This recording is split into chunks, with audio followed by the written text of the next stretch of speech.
Hello students, today we are learning simple equations in the most easiest way. मैं सबसे simple equations उठा रही हूँ और वो बता रही हूँ आपको कैसे करना है, और जब आप सिंपल चीज़ों को समझ लेंगे तो कॉम्प्लिकेटेड चीज़ें अपने आप आ जाएगी। तो हम स्टार्ट करते हैं 3 + x = 18। ये सबसे सिंपलेस्ट इक्वेशन है। यहाँ पर आपको x की वैल्यू फाइंड करना है। सारी सिंपल इक्वेशंस में आपको x की वैल्यू फाइंड करनी होती है।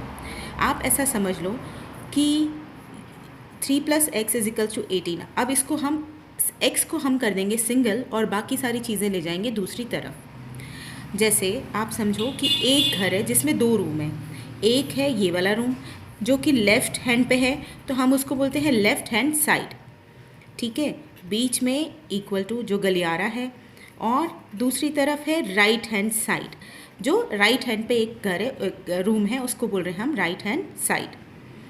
अब क्या हुआ, 3 + x बैठे हैं LHS वाले रूम में, 18 बैठा है RHS वाले रूम में। अब x जो है वो थोड़ा एंग्री पर्सन है, तो x ने बोला मुझे अकेला छोड़ दो। तो अब क्या होगा, 3 को उठ के जाना पड़ेगा, क्योंकि x को अकेला रहना है और वो एंग्री है, तो वो तो जाएगा नहीं, है ना, वो तो गुस्से वाला है, वो तो जाएगा नहीं। अब हम किसको ले जाएंगे, 3 को ले जाएंगे। तो 3 को हम इधर ले जाएंगे।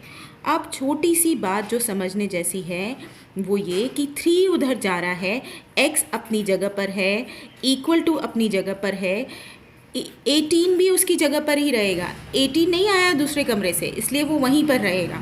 3 आया है दूसरे कमरे से, तो वो इधर आ गया। अब 3 का मूड अच्छा था और वहाँ जाते जाते उसका मूड ख़राब हो गया। ऑब्वियसली कोई अपने कमरे से उठ के दूसरे कमरे में जाएगा तो उसका मूड ख़राब हो जाएगा। तो यहाँ हो गया -3, इसलिए उसका साइन क्या हो जाएगा, चेंज हो जाएगा। अगर वो माइनस में है तो प्लस हो जाएगा, प्लस में है तो माइनस हो जाएगा। अगर वो मल्टीप्लाई में है तो डिवाइड हो जाएगा, और डिवाइड में है तो मल्टीप्लाई। अब 18 - 3 क्या हुआ, 15। तो ये आपकी सबसे बेसिक इक्वेशन हुई।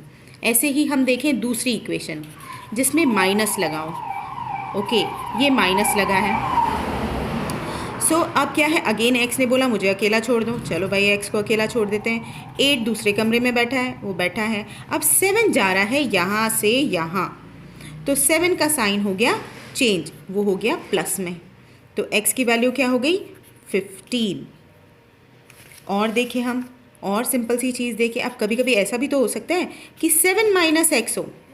ओके, तो आप कंफ्यूज हो जाएंगे कि अरे -x तो आपका माइनस में, अब क्या करें। तो कुछ मत करो, x के पास माइनस है तो उसको माइनस रहने दो, इक्वल टू की जगह इक्वल टू रहने दो, 8 की जगह 8 रहने दो। आपको किसको शिफ्ट करना है, 7 को शिफ्ट करना है, 7 को शिफ्ट कर दो। सो आपको सिर्फ ये याद रखना है कि आपको शिफ्टिंग करनी है, x की शिफ्टिंग कभी नहीं करनी है, आपको शिफ्टिंग करनी है दूसरी चीज़ों की। सो 7 को शिफ्ट करें। सो 7 को शिफ्ट करा, जैसे ही उसको उधर शिफ्ट करते हैं उसका मूड चेंज हो जाता है, उसका साइन चेंज हो गया। सो ये हो गया -x, और 8 - 1 7 = 1। अब x की वैल्यू चाहिए तो -x की वैल्यू नहीं चाहिए, तो ये माइनस हम 1 को दे देंगे, तो x की वैल्यू हो गई -1। ऐसा ही एक और एग्जाम्पल लेते हैं।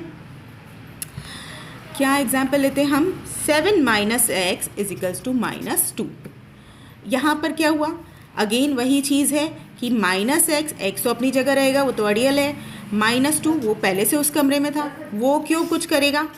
अब ये इधर जाएगा, तो ये हो गया -7। अब आप कर लो, आपको इंटीजर्स आते हैं। -2 - 7 जो है वो कितना हो जाएगा, -9। और यहाँ x क्या था, यही था। अब दोनों के पास माइनस है तो माइनस क्या हो जाएंगे, कैंसल। तो x की वैल्यू हो गई सिंपली 9। आई होप आपको अच्छे से समझ आई है ये चीज़। अब हम लेते हैं मल्टीप्लाई वाला, ठीक है। और अगर आपको ये माइनस वाली चीज़ों में कन्फ्यूजन है तो इसको दोबारा देखें, क्योंकि ये बड़ी इंपॉर्टेंट चीज़ है, ये अच्छे से आना चाहिए। x/7 = 4। अब क्या है, ये 7 किस में है, x के साथ डिवीजन में, तो हम इसको इधर पहुंचाएंगे और दूसरी साइड उसका साइड चेंज करेंगे तो वो हो जाएगा मल्टीप्लाई में। तो x की जगह x बैठा है, इक्वल टू की जगह इक्वल टू है, 4 भी अपने कमरे में है, 7 दूसरे कमरे में गया, तो ये डिवाइड में था तो यहाँ जाके हो जाएगा मल्टीप्लाई। ओके, और एक और चीज़ ध्यान रखने की है कि डिनोमिनेटर न्यूमरेटर में चला जाता है, न्यूमरेटर डिनोमिनेटर में आ जाता है मल्टीप्लाई और डिवीजन के केस में।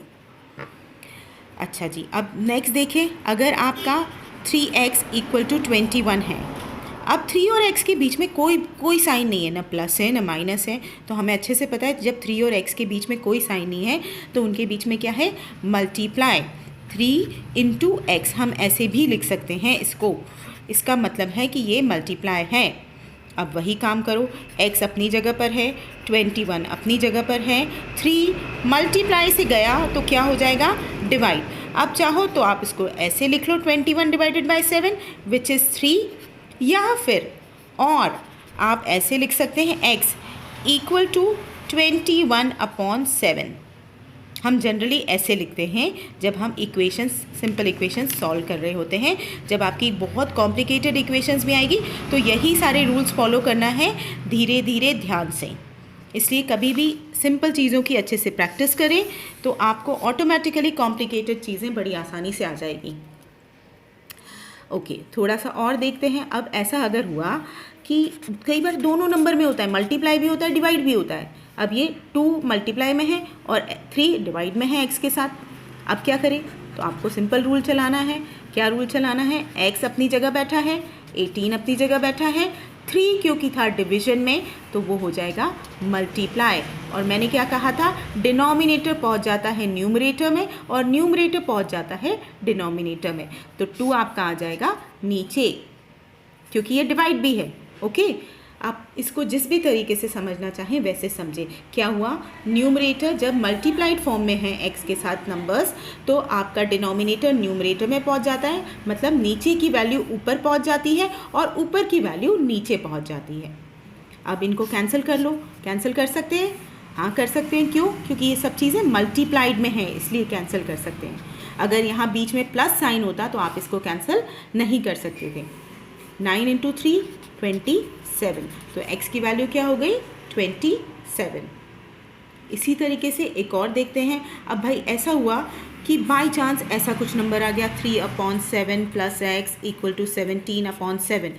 अब ये तो फ्रैक्शन में दे दिए, अब क्या करें भाई, कुछ नहीं करना है और बिल्कुल तसल्ली रखिए, बड़ा आसान सा सवाल है। वही बात है, x अपने कमरे में, 17/7 अपने कमरे में, बीच में क्या है प्लस, तो ये इधर जाएगा और ये हो जाएगा माइनस। अब आप जैसे फ्रैक्शंस को सॉल्व करते हैं वैसे सॉल्व कर लो। क्या करते हैं, हम एलसीएम लेते हैं। यहाँ एलसीएम क्या होगा, 7। क्यों, क्योंकि दोनों का 7 है। सो 17 माइनस 3, एक्स की वैल्यू ये हो गई। अब क्या हो जाएगा, 17 माइनस 3 है 14/7 which is equal to 2। Okay, मेरे ख्याल से आपको ये बात अच्छे से समझ आ गई है। एक और क्वेश्चन देखते हैं हम।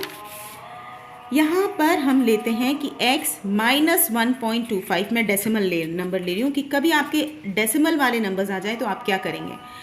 फिर वही चीज़, x को अपनी जगह बैठे रहने दो, 6.25 को अपनी जगह बैठे रहने दो, माइनस 1.25 को ले जाओ दूसरी साइड, तो ये हो जाएगा प्लस, माइनस का हो गया प्लस और ये इधर आ गया। ऐड कर लो इनको, ऐड करके कितना हो जाएगा ये 7.50। तो आपके x की वैल्यू क्या आ गई, 7.50। देखिए अब इससे थोड़ा सा, ये सब एकदम बेसिक चीज़ें थी, एकदम बेसिक चीज़ें। अब इससे थोड़ा सा एक स्टेप आगे चलते हैं। 7x minus 9 equal to 16।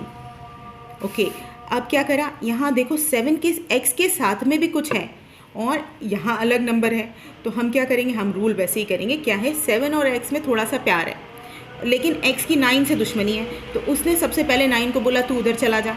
ठीक है भाई, तो 7 और x साथ में बैठे हैं, 16 अपनी जगह बैठा है, 9 उठ के दूसरे कमरे में, सो ये हो गया प्लस 9। ठीक है, अब क्या हुआ, 7x, इसको पहले सॉल्व कर लो, 16 प्लस 9 25। अब इसका 7 से भी झगड़ा हो गया, तो 7 और x, तो x 7 किस में था, मल्टीप्लाई में, तो वो आ जाएगा डिवाइड। ओके, सो x की वैल्यू क्या हो गई, 25/7। इसको आपको डेसिमल में लाने की कोई ज़रूरत नहीं है, फ्रैक्शन में भी x की वैल्यू आ सकती है। ओके, और ये कैंसिल भी नहीं होगा। अब दूसरा देखें कि अगर कुछ प्लस में है तो कैसे होगा, तो प्लस में प्लस का देखते हैं हम, 17 plus 6p equal to 9। Okay, अब वही बात है कि 6 और p में तो थोड़ा प्यार है लेकिन 17 से p का झगड़ा है, तो 17 को पहुंचाओ इधर, सो 6p अपनी जगह, 9 अपनी जगह, 17 के आगे कोई साइन नहीं है मतलब वो प्लस में है, तो ये इधर आके हो जाएगा -17। ओके, अब देखें 6p 9 - 17, एक प्लस में एक माइनस में, तो हम सब्ट्रैक्ट करते हैं और साइन बड़े नंबर का आ जाता है जो कि 17 बड़ा नंबर है। आ गया। अब देखिए दूसरा करें। सो यहाँ क्या हो जाएगा, अब क्या हुआ, 6 और p का भी झगड़ा हो गया, ठीक है। तो हमारा 6 जो है वो उठ के कहाँ चला जाएगा, दूसरी साइड, तो वो हो जाएगा डिवाइड। सो ये और ये आप कैंसिल कर सकते हैं क्योंकि दोनों 2 से डिविजिबल है, तो आंसर आ जाएगा -4/3, क्योंकि ये फर्दर डिवाइड नहीं हो रहे हैं। आई होप ये सारी चीज़ें आपको क्लियरली समझ में आई हैं। एक और क्वेश्चन हम देखते हैं, उसके बाद में जो थोड़े कॉम्प्लिकेटेड क्वेश्चंस हैं वो मैं आपको दूसरे वीडियो में समझाऊंगी। और ये वीडियो आप बार बार देखें, इससे आपके कॉन्सेप्ट्स अच्छी तरह से क्लियर होंगे, और प्रैक्टिस ज़रूर करें क्योंकि मैथ्स कभी भी बगैर प्रैक्टिस के नहीं आता है। अच्छा जी, अब x और 3 में भी थोड़ा प्यार है। देखो, जो भी चीज़ x के साथ में है वो मल्टीप्लाइड फॉर्म में हो या डिवीजन वाले फॉर्म में, 2 ही फॉर्म में हो सकती है ना। तो इन दोनों फॉर्म में अगर है, इस तरीके से कुछ है, तो आप उसमें फर्स्ट ये वाली वैल्यू चेंज नहीं करेंगे, आप पहले प्लस और माइनस वाली वैल्यूज़ को उधर पहुंचाएंगे। तो x डिवाइडेड बाय 3 ऐसा का ऐसा रहेगा, 7/15 ऐसा का ऐसा रहेगा। हमने 1 को पहुंचाया इधर, तो ये हो जाएगा -1।